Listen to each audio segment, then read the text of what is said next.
Your business exists because you had the idea to start it. Everything begins in our minds. That's why your business results cannot outgrow your current level of thinking. Do you want to serve more clients, make more money, without working more or burning yourself out?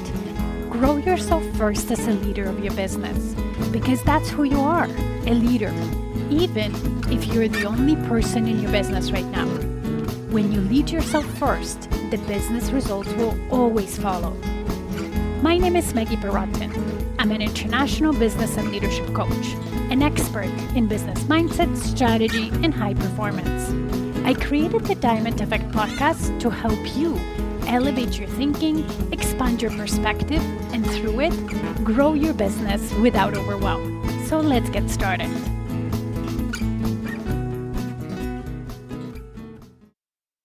Hello, everybody. Welcome to the next episode of Diamond Effect podcast. And I'm very excited today because today it's a special episode. I have one of my clients, a member of Diamond Effect coaching group, that I'm here with me, and we'll talk about her journey, all things entrepreneurship. So welcome, Stefanie. I'm so glad to have you here. Thank you, Maggie, for having me. All right. So let's get started. Stefanie, introduce yourself to everybody, what you do, where you live, wherever you want to say about yourself. As Stephanie's my name, and I also introduce myself to many people as a freak in the sheets, just to get attention. The business is really around creating customized spreadsheet solutions for businesses. So that's what I do. I'm in Hamilton, Ontario, but I have clients all over North America. And I love it. You bring a lot of value to your customers. It's very unique what you do. You have a very cool niche. If you could just share a quick story of how you started the business, like where did the idea come from, what prompted it, and the why behind it?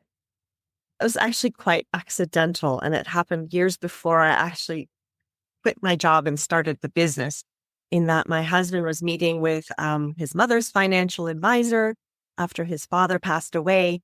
And the fellow, he was just telling him about our family, and the fellow said, "Do you think she would do a project for me?" Because he had mentioned, I love Excel and all things Excel. And he's like, "Oh, I'll ask her." So I did. And I had so much fun doing this project, and the value I brought for him. He just treasured what I did. Said I've saved his company hundreds of hours. And I realized for the first time, people would pay me for this? I couldn't believe it. So I was doing something I absolutely love and getting to play. I call it, I get to play and get paid. And then that sort of was the idea. It got born years before I did it. And then I just had to start a journey of getting to where I am today. So before we get to that journey, I do want to say, because sometimes people think, oh, Excel, but if you're just a basic user or you think you're a good user of Excel, like Stefanie's knowledge is like 100 miles further away. Because I've interviewed a lot of people asking them about Excel. And I remember, like, of course, everybody sees themselves differently. And somebody would tell me, like, oh, I'm pretty good. And then they weren't even as good as I am. And I'm not so good. Like, I can do basic stuff. And I dealt with financial analysts, and they were really good in Excel. And still, they were nowhere near to where you are. And Excel is very powerful. So if you give just a couple of examples of things you helped clients with, and how does it really look like you helping somebody? Give us a couple of examples. One of my most surprising clients, and my favorite client currently, is a large accounting firm. And I would have never thought that they'd be an ideal client because they're full of Excel experts. But their challenge is that they have a system that houses their CRM, invoicing, customer hours, billable hours, everything.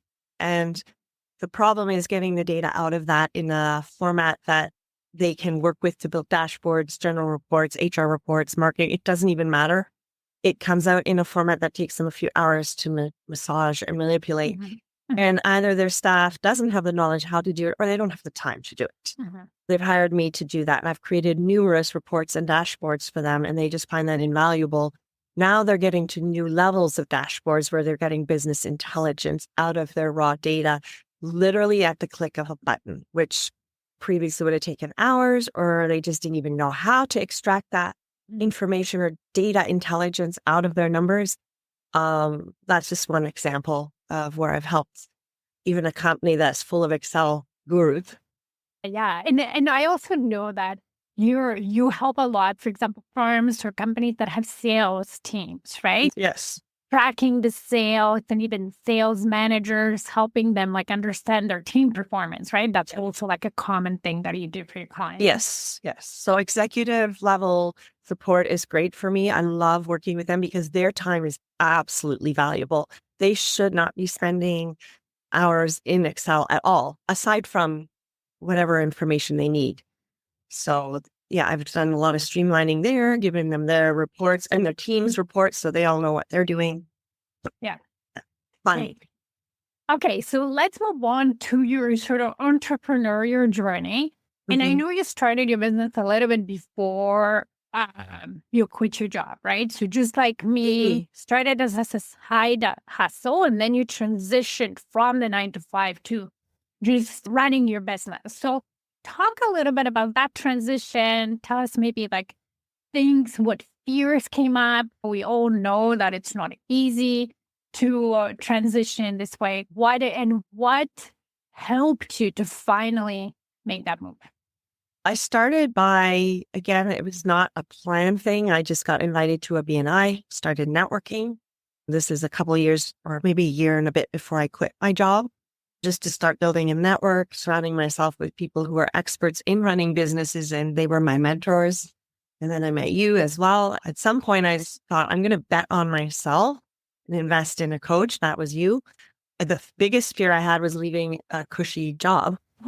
I only worked part-time, which is what allowed me to do the side hustle 2 days a week. At a part-time salary, I made really good money for what I was doing. And I know no job is fully secure, but it was probably as secure as it come. I'd spent a lifetime in this business and had quite some seniority. So my biggest fear was leaving the income and the comfort of that. So how did you deal with it? What helped you make the decision? Just once I started coaching and networking and seeing that there actually is a market out there for me and that there were clients there that I could find or they would find me, that started to give me the confidence that there is a possibility of a business for me. The other factor of that was I wasn't quite happy where I was. So I wanted to not work for somebody else anymore. I wanted to be appreciated because this is the other thing I started to get out of it as I was doing projects for other companies or clients. Their appreciation for what I did was just suddenly became my why. I got so much joy out of their reactions of what I did for them. And I can't even say, it's not even proper to say some of the reactions because some of them swore in a kind way, but it filled my heart because I was just like, oh my goodness, these people really appreciate me. And I didn't feel like I had that in my career job, if you will. So that kind of lit a fire. I wanted to do more of that, be more appreciative. So as I realized there's people out there that value what I do, they love what I do, they fill my tank, if you will, my love tank. That's what they're doing. They're filling that part for me that I wasn't getting before. That motivated me and spurred me on. And then it's not easy. It wasn't easy to start. It was really hard for my husband who's retired, but you have to have the faith and you just do all the right things with some help, professional guidance from you and some others. And it just grows. And now I've probably gone off track. No, it's all good. When I think about me, it was the same. Starting a business on the side, but then treating it seriously enough to get growing to really see, is that a viable business, right? Because just like you, I had a very good salary of a corporate leader, benefits, all those things. So it was scary for me to just leave it on the whim. But once I started seeing, hey, when I treat this business seriously, yes, it's a side hustle for now, but it's not a hobby anymore. I do want to grow it. Then seeing clients, seeing it and saying, okay, yeah, I can grow it, right? I can go from there. And then definitely the fulfillment part was the same, right? When we feel like our work makes a difference and we see that difference in our clients, that's so much more fulfilling than, I don't know, entering the numbers to a spreadsheet and not seeing anywhere it goes. So like with me, is dealing with large institutions where you really don't see where your work is going and there's not much different going on. So I definitely relate to that.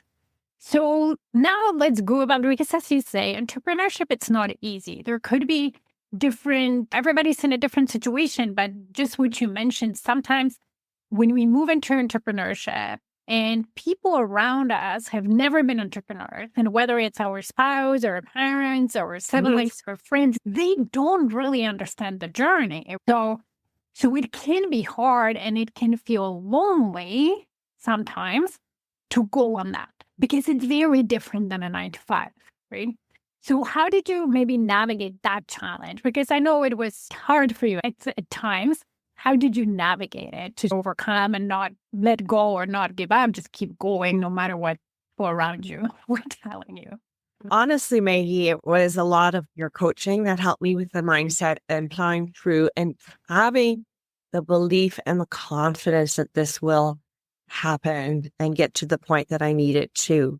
Like on a personal level, that was just a lot of conversations, hard conversations, and maybe a tough season with my spouse. But we're through the first hardest part of it.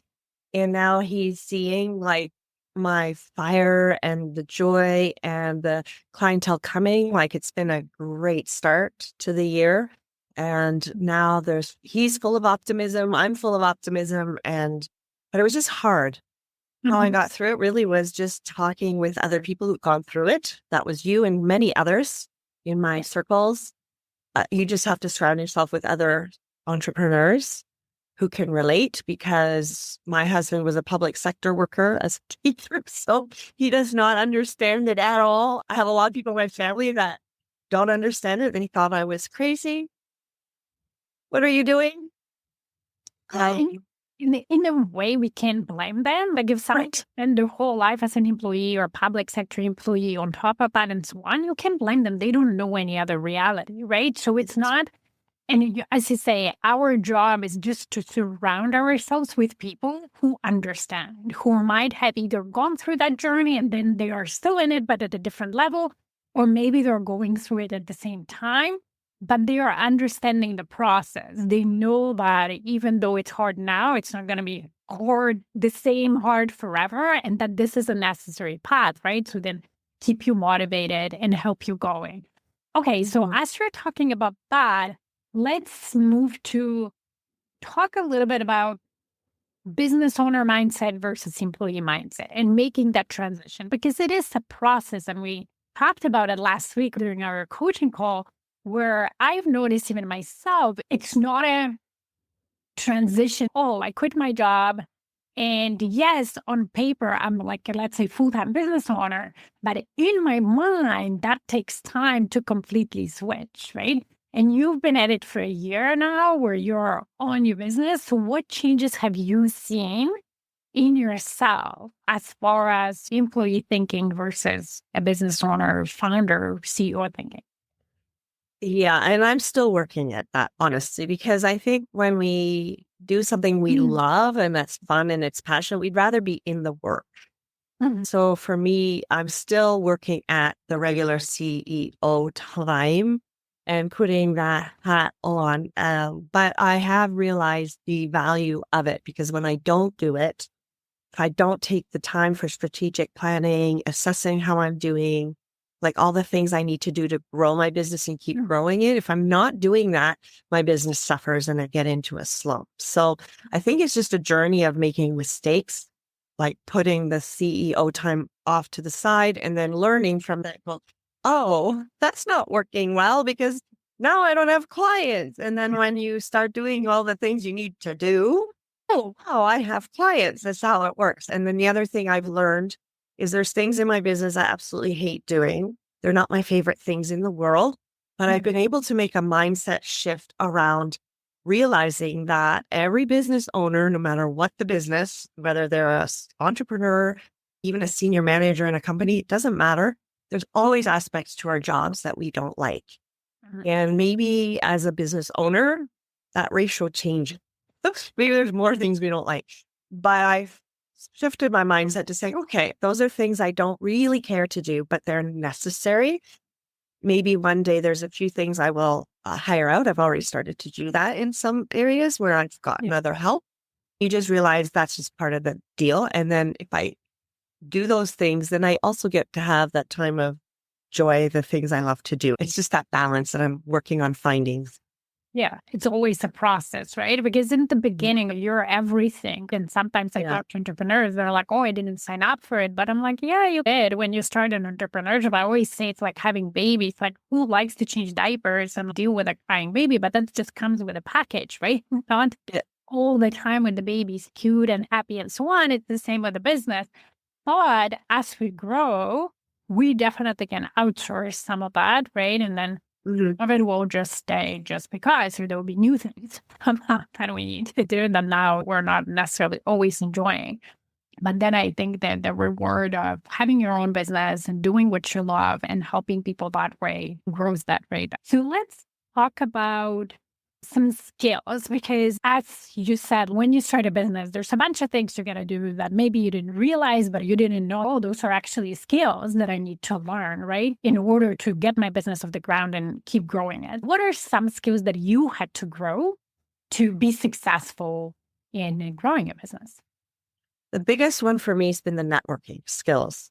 People who know me now are surprised to learn that naturally I was actually very shy and quiet. And my natural bent is when we would be in social situations is hide behind my husband and let him take the lead because he's the more social one and able to talk to anyone and everyone and have confidence in just being myself. That's taken time. But now I have this confidence that I can talk to anybody. It's taken also time to learn, what can I tell people about myself in a way that resonates? Those are all things you have to learn.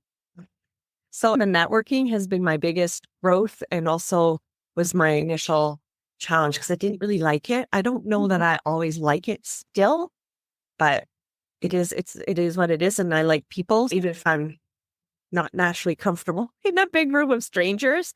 It's okay. I find the people that are off to the side or the wall, or maybe I've done some research ahead of time. So now I know that I can do that and find the people I want to talk to strategically, perhaps. All those things I've had to learn.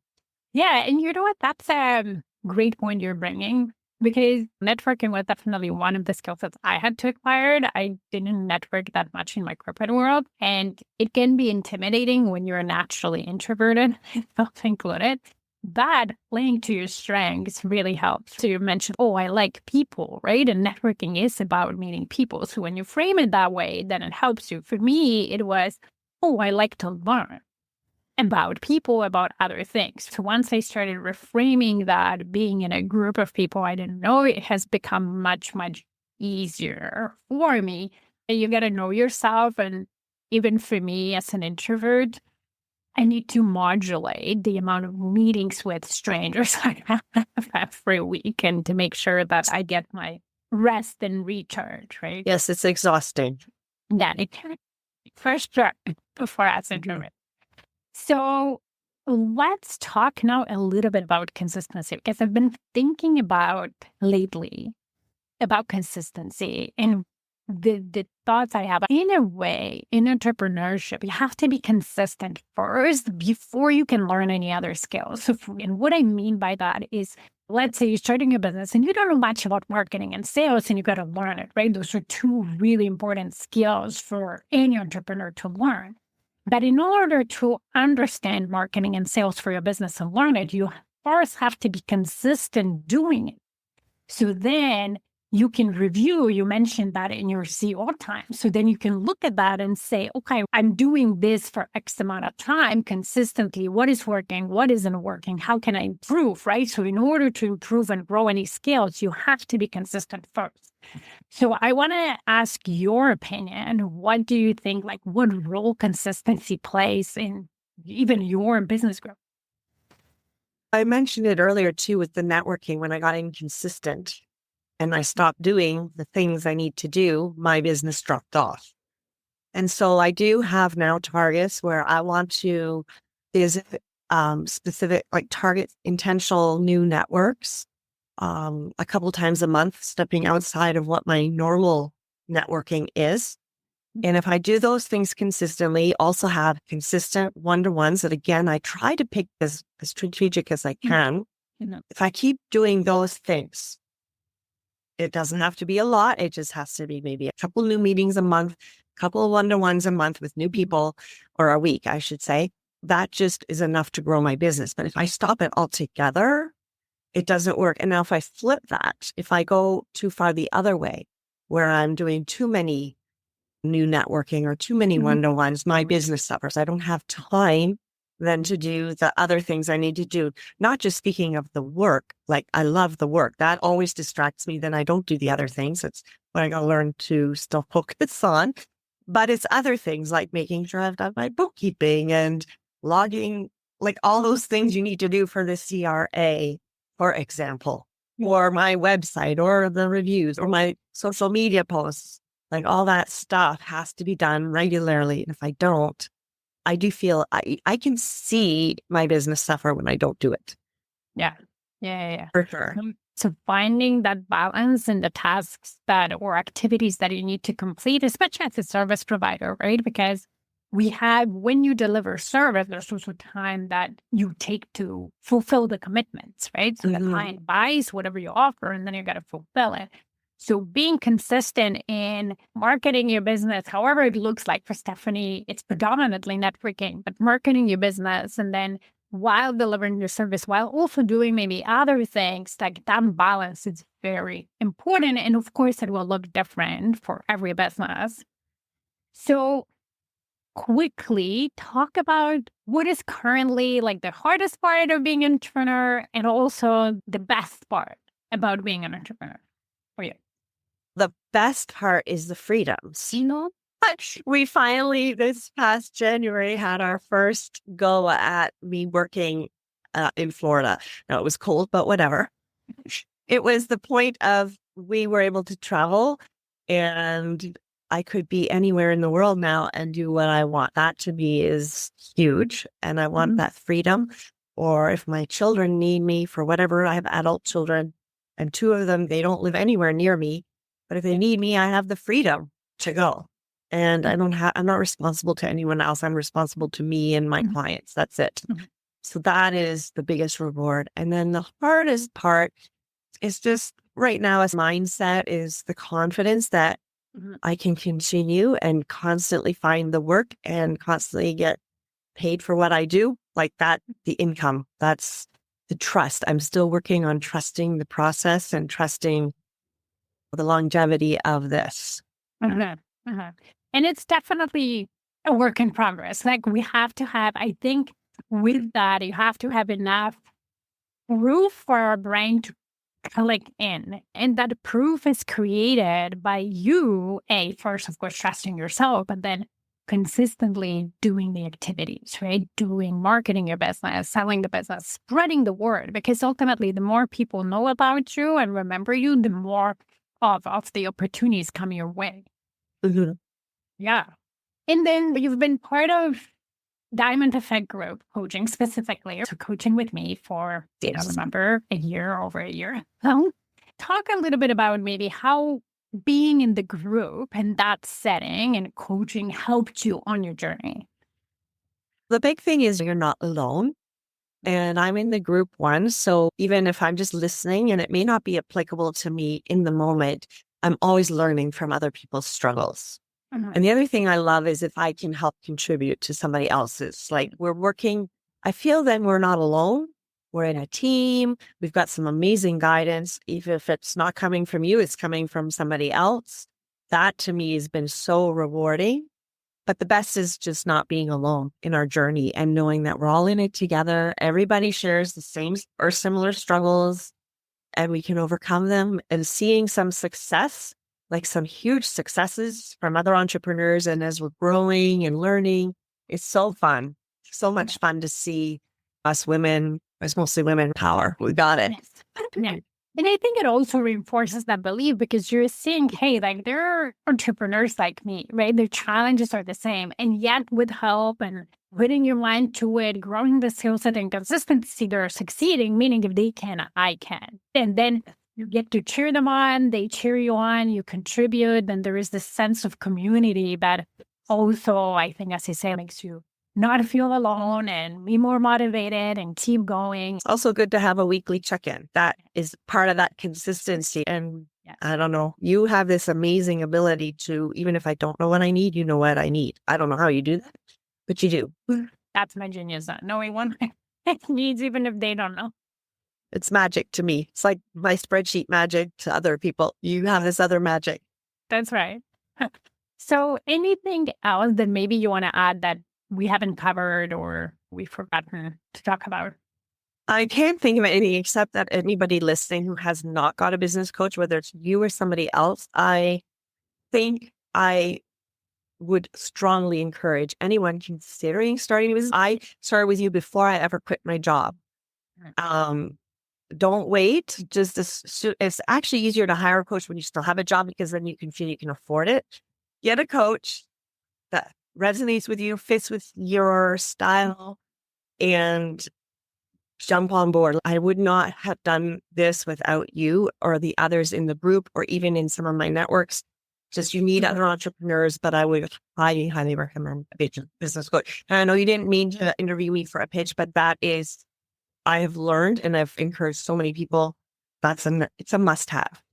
Yeah. Any entrepreneur. And it's much helpful. It fuels you. I think it allows you to feel more confident. You go faster too, right? Like further. And it's all because of that. Like you're really building skills much more faster, whatever gaps you have, right? In order to grow your business, you feel more motivated. You have that support where the journey again can be alone. So it's so much harder if you don't, right? Yeah. And we have blind spots. Like we don't know what we don't know. And that's where that gap gets filled to guide us. So before we finish, tell people where they can find you, where they can connect with you. So I am on LinkedIn and that's under Stefanie Carroll. My website, which also has LinkedIn links if you want to go there, Excelerates.ca. So it's spelled www.excelerates.ca. That's where you can find me. I would say that's the best place to find me. That's beautiful. And we'll put it in the show notes. So we'll link that up for everybody who's watching. Thank you very much, Stefanie. Thanks for having me. Doing this. And thank you everybody for listening. Thank you. Yeah. Thank you for listening today. If this podcast resonated with you, please come back. Also, you can leave a review on whatever platform you're listening. And if you have a suggestion, question, or a topic you would like me to talk about, let's get in touch via email. Email me at maggie@stairwaytoleadership.com. See you in the next episode.